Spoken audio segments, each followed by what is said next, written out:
be the guy sitting here next to Greenwood. I work freelance for a few companies, but foremost for Wizards of the Coast. I have worked on D&D 3rd edition, 4th edition, and I've done work for D&D 5th edition. So that's my background. And I'm Ed Greenwood, and I'm the guy sitting next to Shawn Merwin. Hey.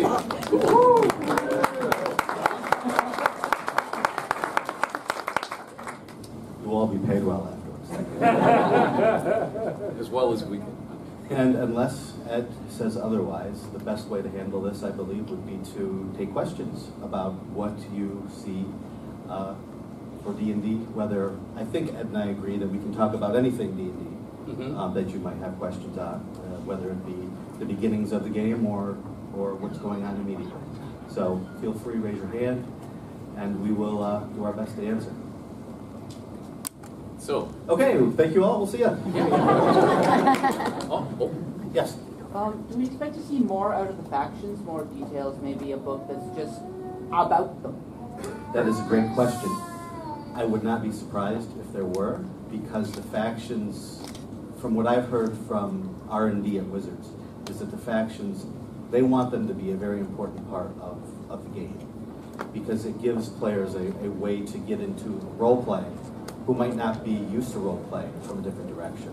You know, a lot of people come to the game as plastic pushers. You know, they like to move their guys around the map, and the story is, they like the story, but they're not comfortable telling their own story, whereas the factions will let them get into the story. And the factions also represent different types of gamers. The Harpers are the spies. So if you're that roguey character, you get to play that. The Zentarum are the Zentarum. Yeah. So if you like evil guys. Yeah. The arms dealers. Right. So if you like to play that kind of game, the Lord's Alliance, you know, they are the big, burly, let's be Law good. and order types. Yeah. So if you have a specific type of player, you can push that, if you're a DM, you can push that player towards that faction, and it fits naturally. And then if you're an advanced role player, you can also play against type. You could be the good guy, the paladin who happens to be in the Zentarum for some reason. And that gives a whole other aspect of the game. Now, specifically when or how you will see a product that is just the factions, I don't know.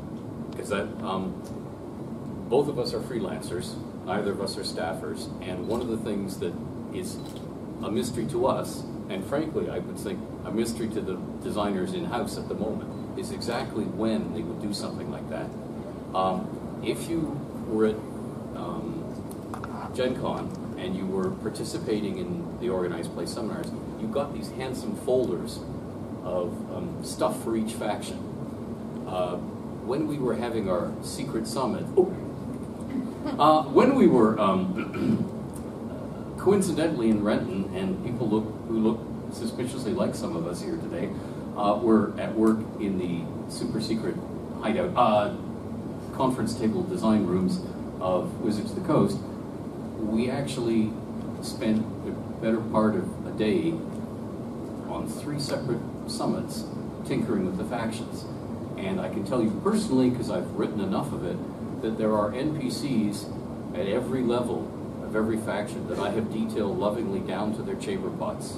Okay? So there's enough stuff already written that could form such a product, but I rather think at the beginning of this rollout, things seem to be adventure focused, so that with each adventure release, you'll get this little thing about the factions that is, some of it is repeated from each one. So it's like, if you've never played in the Realms before, you don't know anything about factions, here they are with their badges, and here's what they stand for. And then there'll be some things that are specific to the adventure. For instance, in this adventure, the Zentrum want to do this. The Emerald Enclave want to do this. The Harpers want to accomplish this. So it gives the Dungeon Master the root role-playing, okay, this is the script that they will be operating off of. And then you'll get specific NPCs or things, whether they're monsters, magic items, encounters, whatever, that will be tied into what your faction does, or that will form part of the core of an adventure in the organized play for that. It seems to me that the Dungeons and Dragons in its 5th iteration. The Realms is the baseline world, but we're not starting with a Realms product. We're starting with adventures. And you'll get little bits and pieces of the Realms that are tied to each adventure for at least the foreseeable future. And then, who knows, maybe then we'll tie them all together into a bookshelf-length collection of leather-bound tomes with gilded edges and little ribbons to use as bookmarks, and there'll be scratch and sniff centerfolds, and that's why I don't run a gaming company.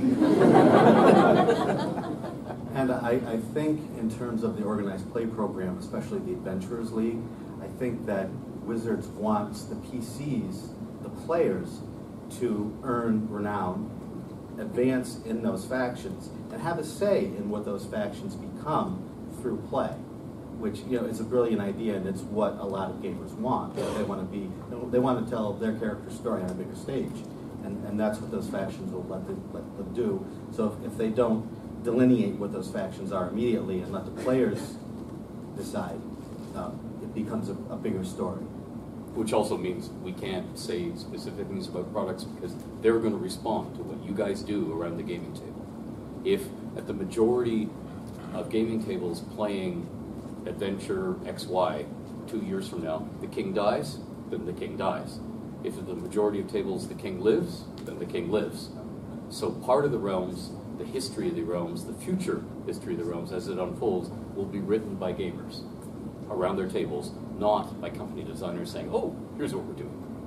It's you guys get to drive the chariot and run it into the trees and off the cliffs just like we used to. I want to ask a question and I'll get to yours. How many people have played in the encounters, the indie encounters in game stores? Just show of hands. Okay, how about playing in any of the expedition adventures that were released at Gen Con and will come to game stores? Okay, a few people. All right, go ahead, what was your question?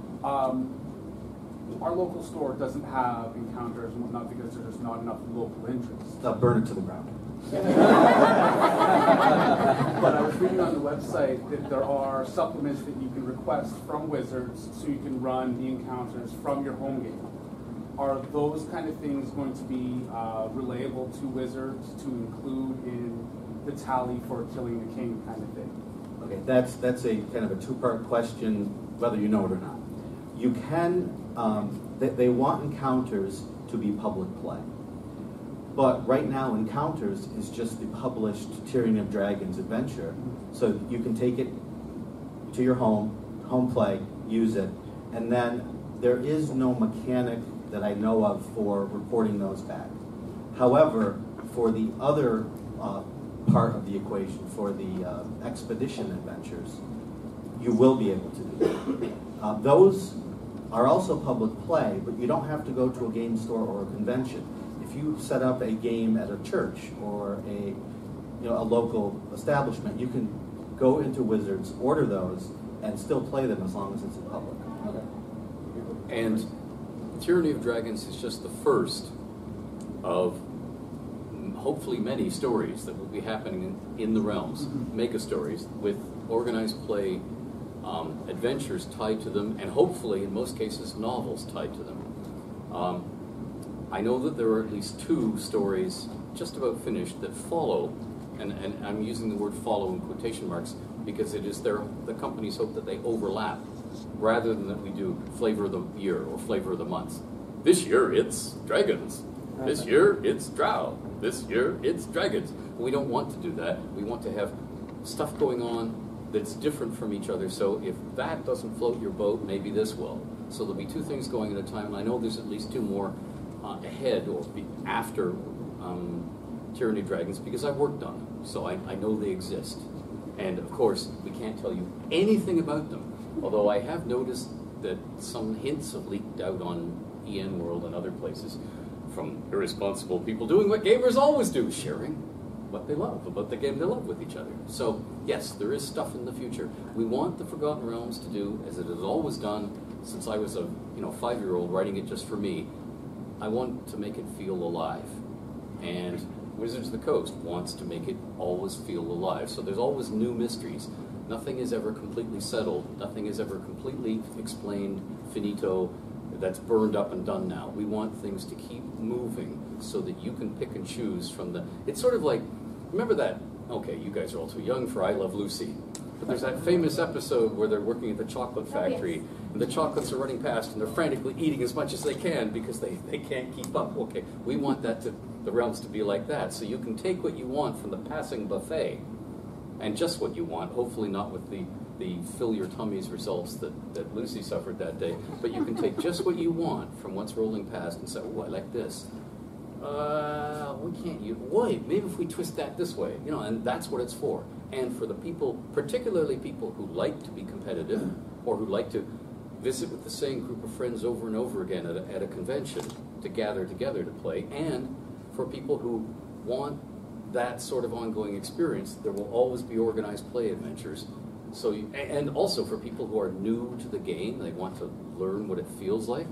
And that's the one thing, by the way, that I think is most important that we communicate to all of you at this panel. This won't mean as much to the experienced gamers, but it will really matter more to people who are new to the game. This is the first edition of the game that I was incredibly impressed. You can learn the game from the books. You don't have to find a table full of people who already play it. Learn how to play by having them tell you what to do while you sit there like a pimple on the chair, being, you know, ordered around and exploited until you learn the game. You can actually take the book, and you're the only person in Lower East Overboot, Saskatchewan, who plays D&D by opening the books and learning how from the book. This is the first edition that accomplishes that at last. Right there. All right, so normally I see that there is always a lot of love for campaign setting worlds like Forgotten Realms and stuff like that. However, I don't play in Forgotten Realms, sorry Ed. But I play more in like Dark Sun and Eberron, and I know in past editions there has been love given to those editions, but then like in 4th editions it was a great example. We had like 5 adventures made for, I think it was like Eberron and Dark Sun, and then afterwards it was like just kind of go off. Right. Now, is there going to be more like adventures made also as well for other campaign worlds in 5th, or are we going to see a lot of just kind of here's the campaign world, make your own thing? I think you're going to hear this answer a lot, and the answer is we don't know, and I don't know if Wizards knows yet, because I think they're waiting to see where the interest lies. But if you've read the Player's Handbook, you've seen that they've mentioned Ravenloft. Yeah. They've mentioned almost all the settings that you mentioned. That's the 3rd one we play in. We actually stopped playing in Ravenloft for a while. I can tell you 2 things. One, I have heard the head of design at WotC say we want to give love to all of our worlds and have other staffers nod in agreement in public, okay?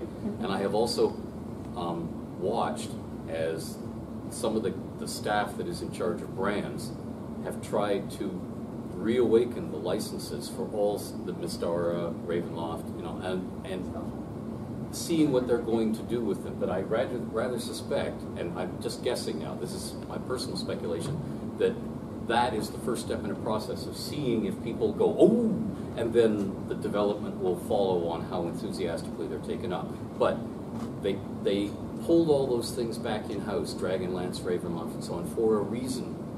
And one of them is, hey, these are our brands, we own them. And that's what, you know, conglomerates control their brands.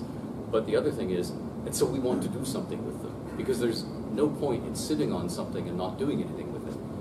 And all of us in gaming realize that if you do nothing with something like, say, TSR as a trademark, it lapses and somebody else can pick it up. So, I mean, something will happen. How much? I don't know.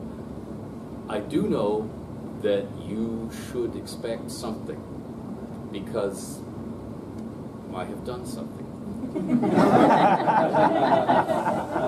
Let's go to the back there. Betcher.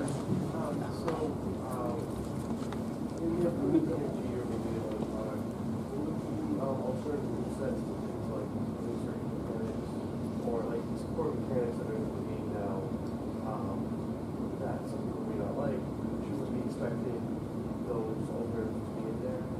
Okay, I'll repeat the question. He's asking if the Dungeon Master's Guide, when it's released, will have alternate rules for things like healing surges or things you've seen in other editions or alternate rules.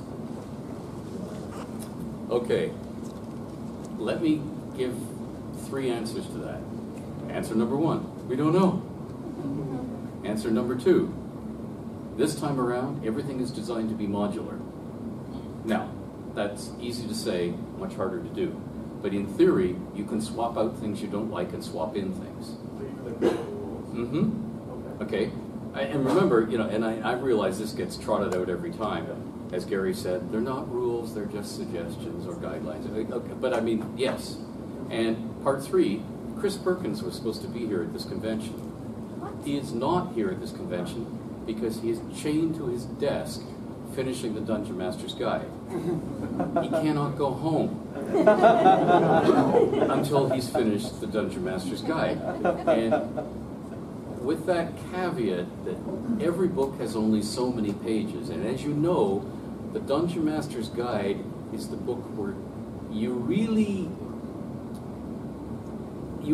can't leave stuff out, but you really never have enough pages, being as pages aren't made of elastic, to put everything in. Now, sometimes you can solve that problem by having a Dungeon Master's Guide 2, or an Unearthed Arcana, or whatever you're going to call it. But on the other hand, I suspect that it would really be ideal, optimum, and even desired from those on high that the Dungeon Master's Guide that you receive is actually up to snuff, which is probably why he's not here. And hopefully, you will see alternatives. But if you've looked at the Player's Handbook, and to a lesser extent the Monster Manual, these latest iterations, you'll see that some of the alternatives are very quickly covered in a few paragraphs because there's just not the space, and we have to move on to other things that have to be in the book. So I suspect, gamers being gamers, and gamers always tinkering with the rules, that's what we do, that not only will gamers furiously debate and tinker to their heart's content until 6th edition comes out, but that, yes, we have until Thursday, no.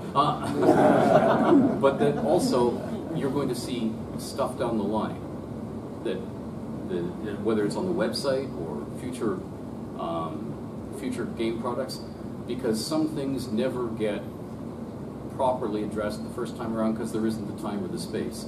And there are things that we saw in earlier editions, like say the magic of Arcanum, or earlier the Wild Mage and Wild Magic and so on, that are really best served in a modular add-on book, because some people will go, I don't want that in my game at all. And other people say, oh, this is cool, awesome sauce, this is it. Liber Mortis, another, they're tailor-made for some people and tailor-made for other gamers to ignore. Or they're tailor-made for certain campaigns. So if you have a Dark Sun campaign, there might not be weapon breakage rules in the DMG, but for Dark Sun, that's tailor-made for weapon breakage, so you might see the rules for that there. What the company wants to avoid is pages like in the original Player's Handbook, weapon speed factors. You know that unused page that separated the spell list from the rest? They don't. Anyway, who knows? But yes, the intent is that you can be able to do things more spell pointish or more Vancian or whatever. But we also want this to be something that is not given over to the rules lawyers at the expense of. Yeah, that's what we want. We want mums and dads who've never played this before to read the paragraph and say, "Oh, I get it," instead of going, "What the hell's a zone of control?" You know. I love that design aspect. More questions? We'll go to the gentleman, third row. Yes. Yes. So I'm from D&DY, a podcast about Dungeons and Dragons, and we've been given the opportunity to look at a beta of the Dungeonscape app. And I was just wondering how involved is Wizards going to be with the app, and is it going to update and change with everything, or is it sort of just going to be like the adventuring tools that was just kind of like you paid for and was put to the side? And shall we do this in unison? We don't know. All I can say is that you will notice that Wizards is outsourcing a lot of work. to people that know how to do that type of work. So if they are outsourcing, an app to a company that is good at making apps, you can bet that there's going to be a lot of usability to that app. I wouldn't be surprised if updating based on new rules wouldn't be in it, but we don't know for sure. Okay. Yeah. And if anyone wants to try, it's here. Cool. Yes, sir. Yeah, well, what he was touching on with the Eberron and such, they kind of left the Artificer completely out of the class book, but what I was mainly wanting to ask is because I've seen Artificers and things come over from things like Dungeons & Dragons Online into Faerun. Would they be able to put something like that into the realms? Because Artificers kind of break the rules a little bit when it comes to items. The question is, things like Artificers from Eberron, what are the chances of those crossing over into settings like the realms? And yes, the answer is always sure you can see them in the realms. The realms was from the beginning, I'm not talking about the company's point of view and the Dungeons & Dragons, not my beginning as a story world. It was designed to be the crossroads, to encompass everything. So we could throw jungle adventures into it, pirate adventures into it, Arctic adventures, Arabian adventures. And I know this because they actually called them that, and there were these little memos about, Celtic adventures. Hey, can we have magic carpet rides and Celtic barbarians falling off the magic carpets because they think they're possessed and they're attacking them with swords? Yeah, sure you can. You can do anything. Now, how well will this work? There's the rub.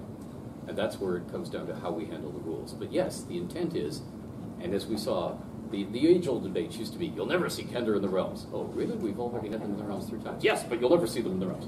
Okay, yes, you'll see anything in the realms. Now, some of that will be left to the Dungeon Master and how it's handled in the campaign. But this is supposed to be a spur to your imagination, not a straitjacket. Always. So. And on the organized play side of things, right now it's the Tyranny of Dragon storyline. When a new storyline begins, there might be other content that fits into that storyline, but you'll still be able to use content from this storyline or character content. So if 4 iterations from now, there was the dragons and then there's I don't know, so I can speculate, say there's an Underdark one. Fairly safe speculation, right. Eventually, I'd say. And you could play a Smurf-Nevlin gnome character. In that one, you could take that character, and even though you're 3 seasons away, if you still have that character, you can still take him, and he'll be an oddity in Dark Sun, but he's there. And boy, are there some cool things coming down.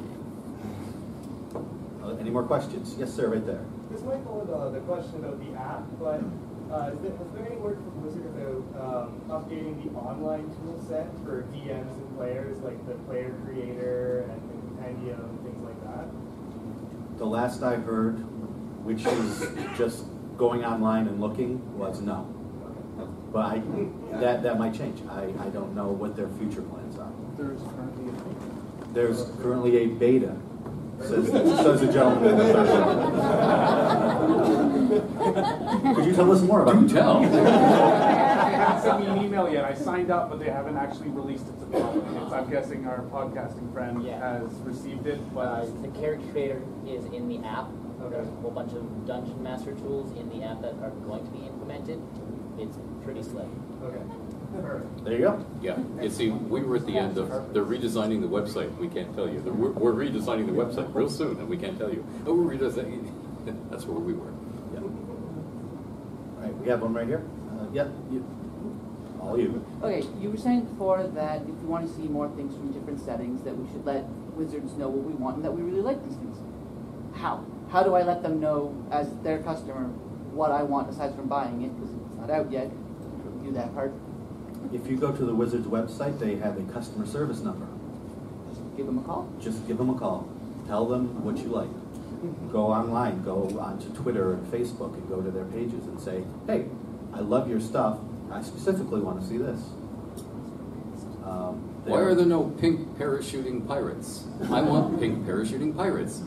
Now, if you do that every week, they'll go, oh, it's the pink parachuting pirates guy again. No. But if you write a polite, to the point, very clear, so that it can't be misinterpreted at the other end, missive of, I really like this, or why is there nothing for, hearing impaired or seeing impaired, whatever it is, they will get the message. It is now more than ever, you are in the driver's seat, you are in the saddle. Now, that doesn't mean they will drop everything they're doing and produce one next week, because they're scheduling what they're going to do 2-3 years in the future. But they do pay attention, and you are the customer. And guess what? They have learned not to ignore the customer. More questions? Right here in the front. Well, first of all, I have to say thanks, Ed, and I hate you, Ed, for all those years that I've spent in your campaigns. With my realms that I've been running, I've been gaming for about 30 years at this point. So I've been away from the very origins of AD&D. There was a lot of iterations that I've gone through, and one of the things that I like, especially with the new players that I play with, is being able to put in some of that stuff from the old sets into the new ones, because they're kind of oblivious to it. It's great to be able to, as a DM, put that whole backstory in there. Is there any way that we can actually expect from Wizards that we might be able to get a little bit more of that backstory in there, so it's not just like a 2-sentence paragraph? Did you all hear the question? You can reiterate. No. Okay, thank you. The question was, there's a lot of cool backstory and there's a lot of cool things from previous editions and previous settings. Will that be updated? Is there a way to get Wizards to know that everyone wants to see some of that stuff? Oh boy. Okay. In the short term, the focus right now is on moving forward, as in moving forward out of the spell plague and into these various story arcs to show us the realms moving forward. However, there are very strong factions both within the company and among fans outside the company who say things like, when are you going to publish the Royal Lineage of Cormyr? When are you going to publish the, remember that, it would be awfully helpful. And some designers take the attitude, oh, that if we publish that, it's a straitjacket to your creativity in the past. To which the countervailing faction, of which I'm a part, says, horse pucky.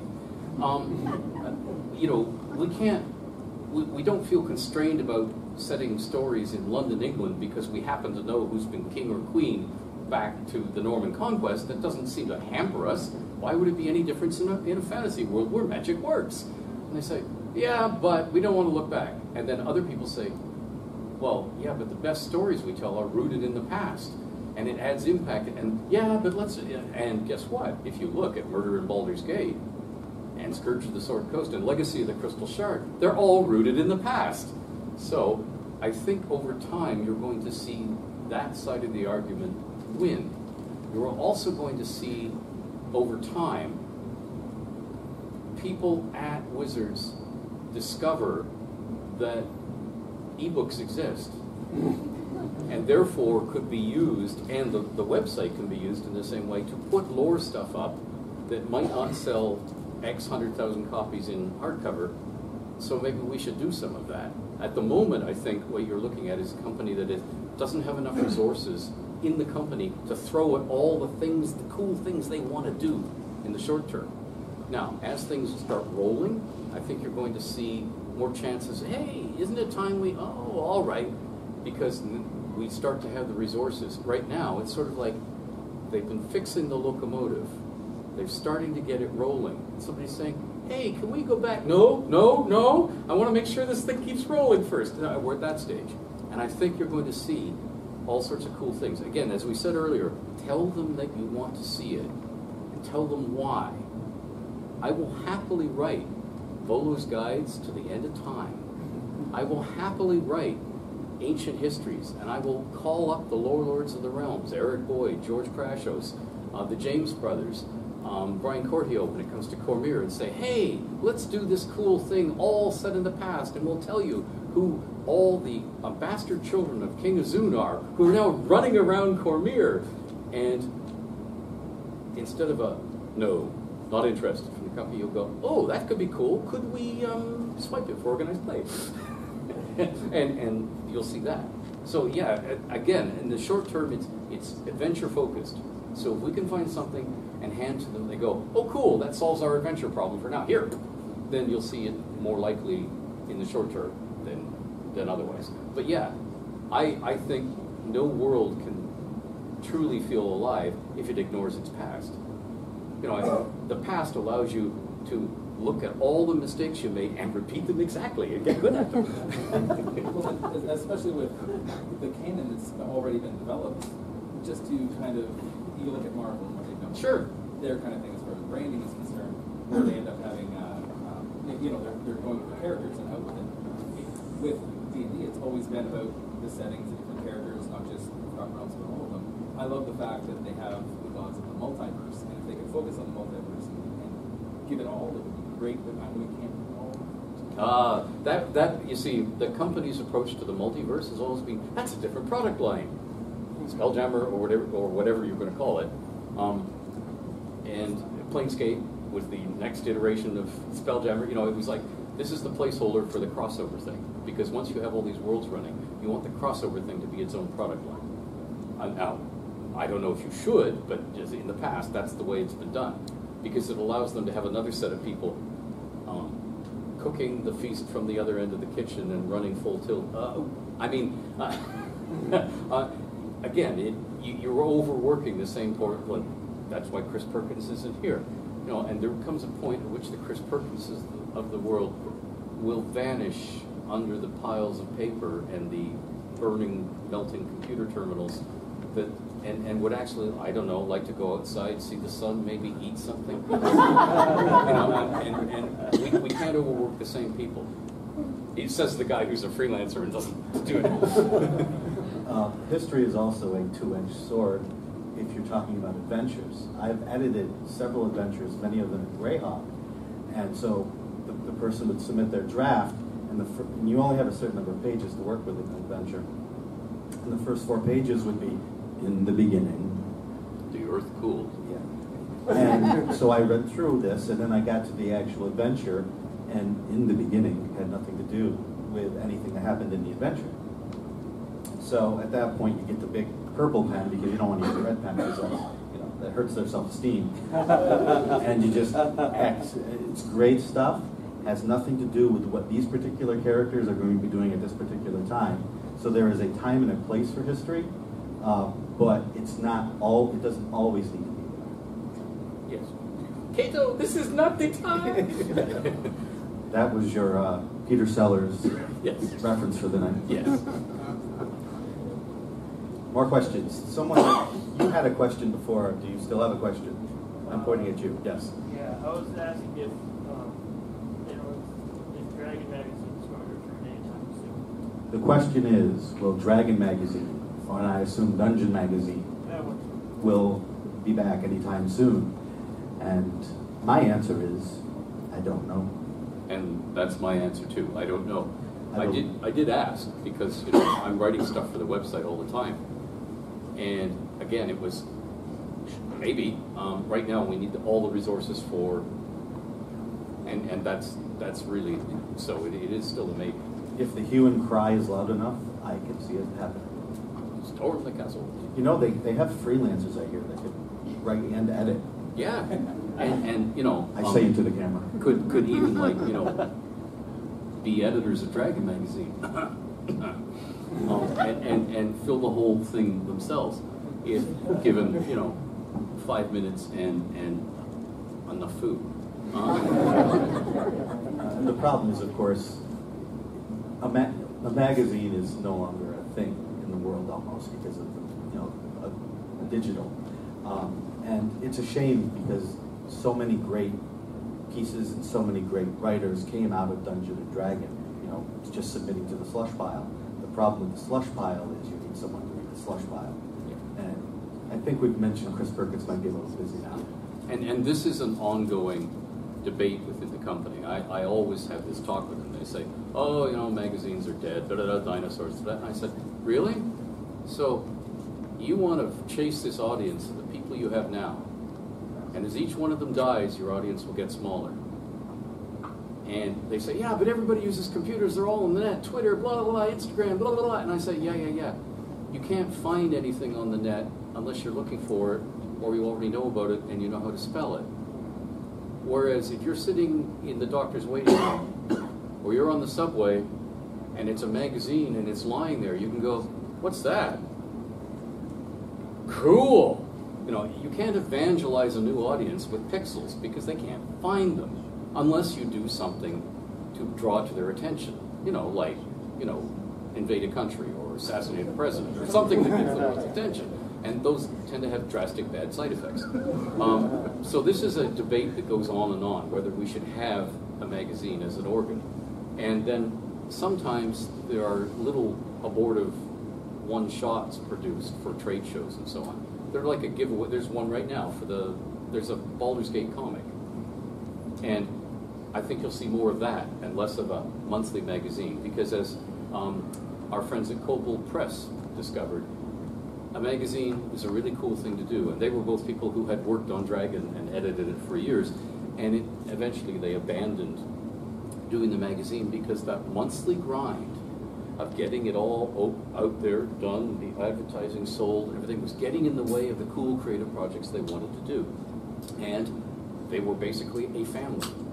They couldn't clone themselves that quickly. They have these laws against child slave labor, so they couldn't take their little infant sons and daughters and have them edit an issue of the magazine so they could do these cool things. So they just stopped doing the magazine. And I think that you're seeing a lot of that. But in terms of in the long run, we may again see something called Dragon or something called Dungeon, because we've got to protect that trademark every 5 years. I'll come to you in a second. Yes? Sir, what would you recommend for a DM that's just starting to learn out? My brother wants to finally let me try out DMing. What kind of tips personally would you guys give? He's asking about tips for new DMs. Yeah. Okay. Okay. Does this new DM know the players? Yes. Okay. Then the new DM should probably have an inkling of whether they like to bash things, or talk to things, steal things, make love to things, or rule things. Okay? And you sort of wander through that list, and that tells you what sort of adventure you should throw at them. And also, when you're throwing an adventure like that at them, make sure you give them little chances in the adventure to do all of the other things. So there's an encounter where they just get to bash something. There's an encounter where they have to fast talk their way past a city guard or some obviously too powerful for them to duke it out force. That you should have some intrigue where somebody comes up to them and says, hey, want to buy a watch? Want to buy a slightly used dragon egg? It's going to hatch any day now. So I'm going to give it to you cheap. You give them all that sort of stuff and see what grabs their imagination, what they want to run with, and then give them more of that. And don't get hung up on the rules. Just tell the story, let the story flow, which means let them tell the story. Don't tell the story to them as a dungeon master, because once you try to control the story as a dungeon master, if you're doing it as a novice dungeon master, you're going to hate every minute of it, and it's going to go off the rails. Okay? Just don't try it. You're there to entertain them. Let them have fun. The only thing you have to guard against is acceding to their every whim so that nothing is hard, so it's all easy, and then there's no sense of achievement. Anything short of that, hey, if they want to, sweet talk their way past the princess and get into the room full of treasure, let them. And then have the guards come in through all 8 doors at once and say, well, what are you going to do now? Actually, sorry for saying that. That's actually what I was doing with a friend of mine a little while ago. He stumbled himself into a room and somehow getting himself stuck in a giant slime. And then, well, this giant skeleton attacked at the same time. So, yeah. Yep. Find something that you liked as a player, Oh, yeah. and if it's a pre-published adventure, or even if it's something that the DM made, ask to see those DM's notes, figure out how they did it or how the adventure does it, and then you have your blueprint. And the difference between a master and a novice is the master has failed many, many more times than the novice has even started. Don't be afraid to fail. Yep. It happens. Ever tried, ever failed. Try again, fail better. I appreciate the advice. Thank you very much. No problem. All right. So, what you were saying before about the Dragon magazines, actually, I did see this when I was when Ford was up. They brought out comic books, where at the back they actually had what they had done in the comic book as an adventure. So that kind of mixed media sort of thing, where you're buying a comic book to read, but at the back of it there's a D&D adventure that you get to play.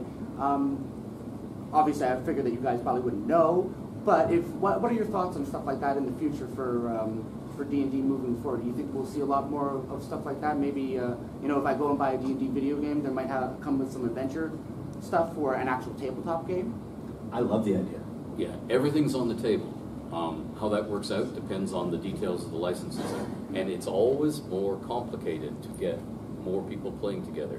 One of the reasons it took so long for the world to see a Spider-Man movie, I'm talking about the first one now, is because 7 studios owned little bits of the rights. You had to get 7 rivals to the table to agree on something. And the more you have cross-pollination, the more complicated it is. That doesn't mean that the current copyright holder for Dungeons & Dragons doesn't want to see that. They are working towards that, and guess what? They are part of a toy company that is used to doing that. So you will see more of it if they can swing it. They definitely want to do it, you know, so you get to see mini-mates and stuff like that have to do, we're not going to see just D&D in isolation, because D&D is seen as the font of ideas that can be used in movies, TV shows, lunchboxes, bendable hand puppets, glow in the dark. No, let's not go there. I've noticed a little lately they kind of I don't know, push the idea of that, like, you know, this is like you were saying, they try to keep their brands separate. You know, this is our MMO, this is our Forgotten Realms MMO, this is our Eberron MMO, stuff like that. But I don't know, they don't seem to go back to the origins, like the tabletop gaming actually itself. One of the things that I was excited about, and they've talked about this in public, so I can talk about it, is the story Bible concept, which forever they really didn't do a good job. At least as a freelancer, I didn't see them, you know, doing it well. But when you have a good story Bible, then you can branch out to the MMO.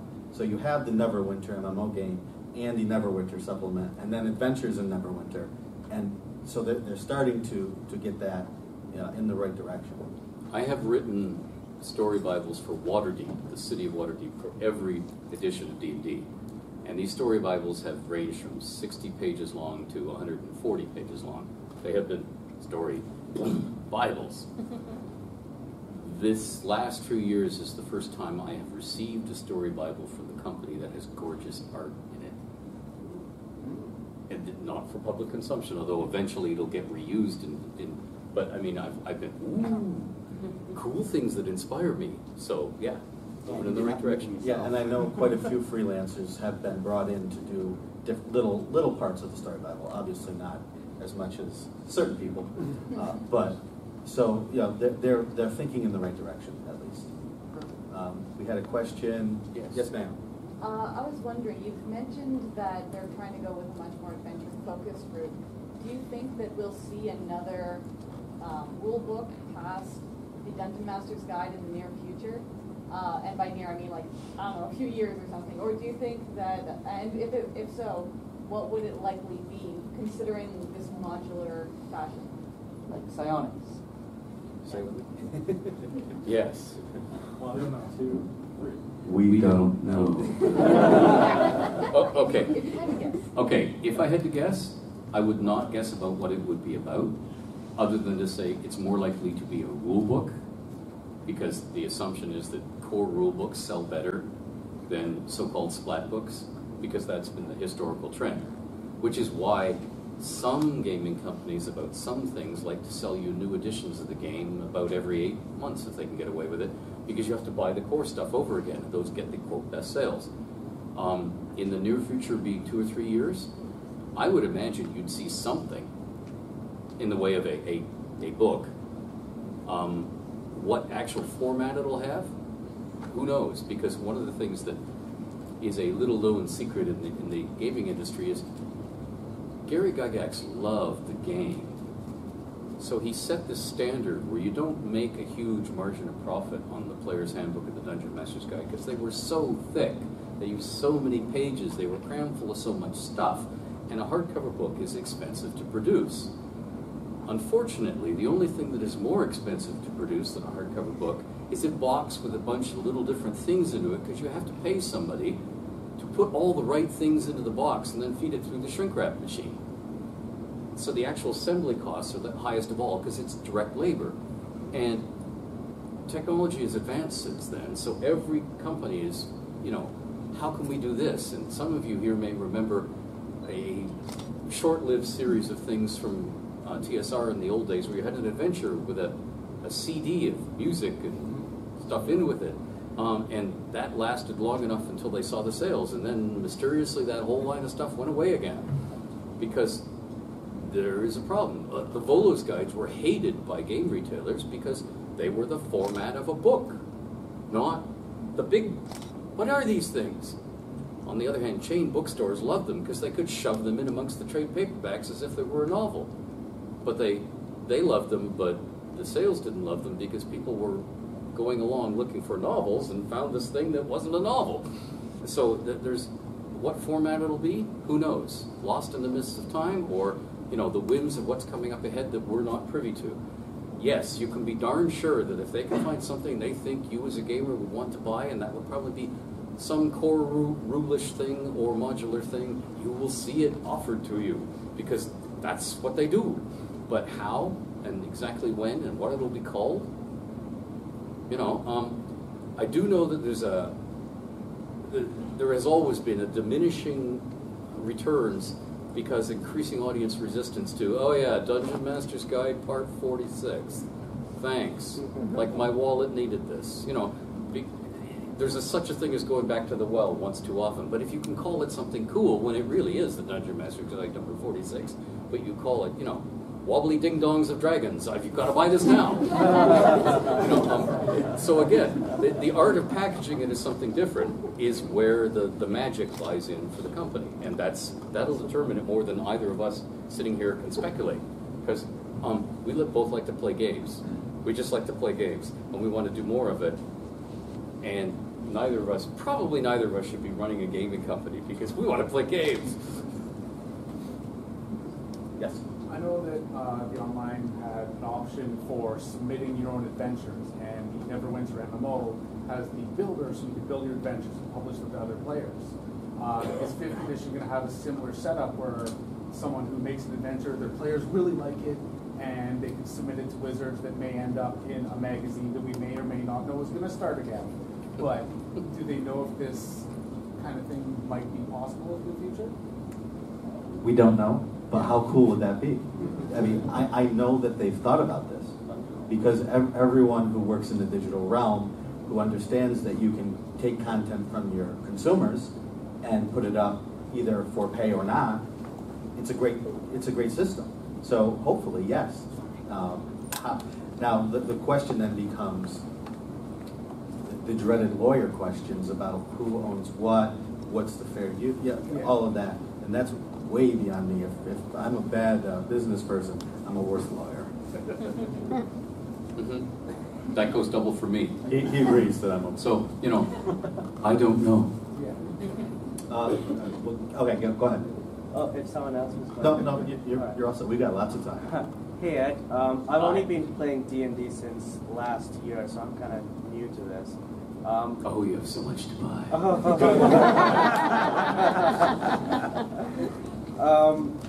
I've started with the Sea of Fallen Stars, basically, and I've grown to love it.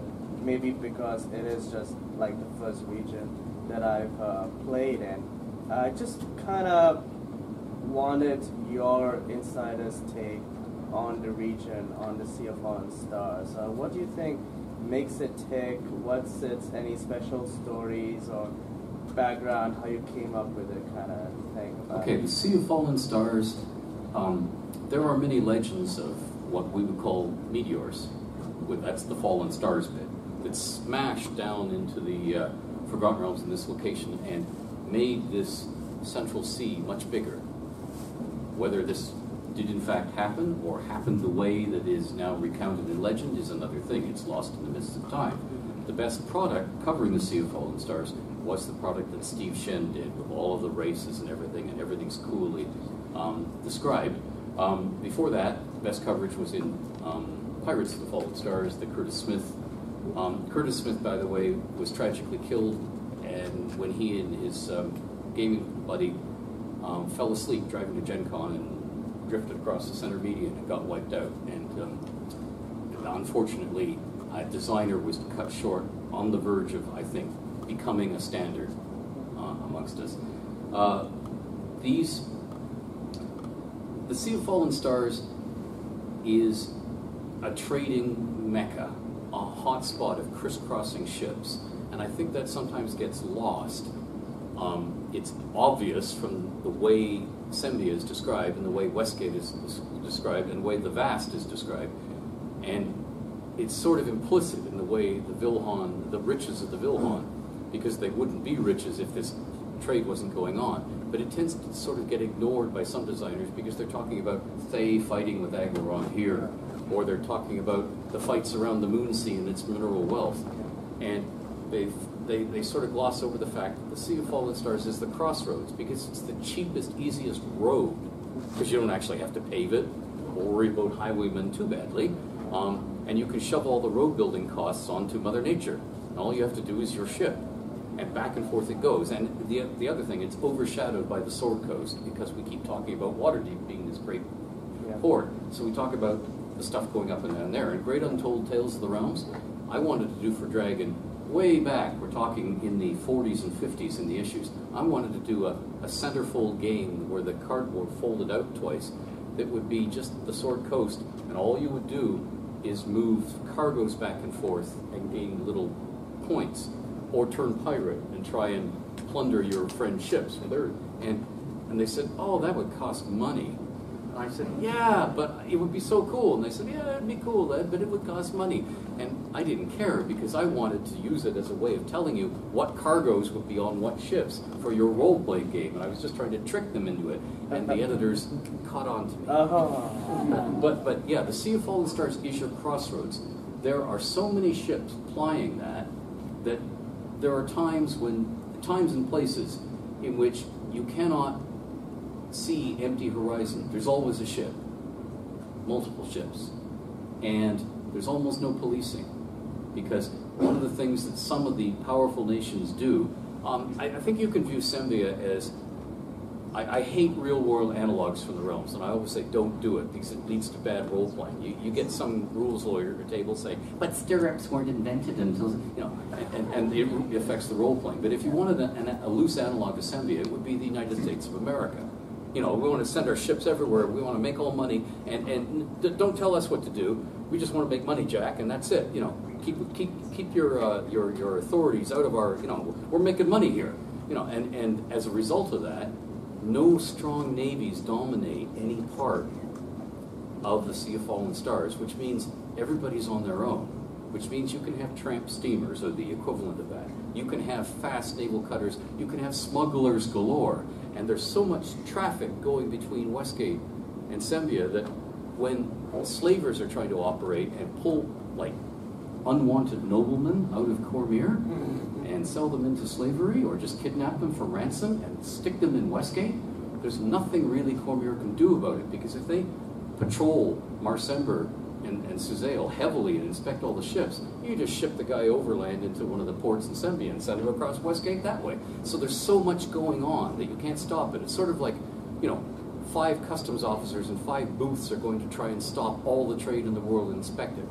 Not going to happen. Which means you can have lots of adventures. And I can rabbit on about this for about 3 hours, so I'll stop now. Thank you. On the aisle? Being as you're both freelancers, I was wondering if either of you have ever done work for Paizo. The question was, have we ever done work for Paizo? I have not.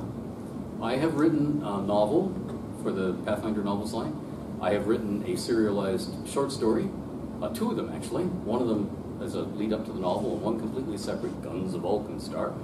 And I have worked on one of the adventure paths, the one with the River Kingdoms. I did all the monsters for that.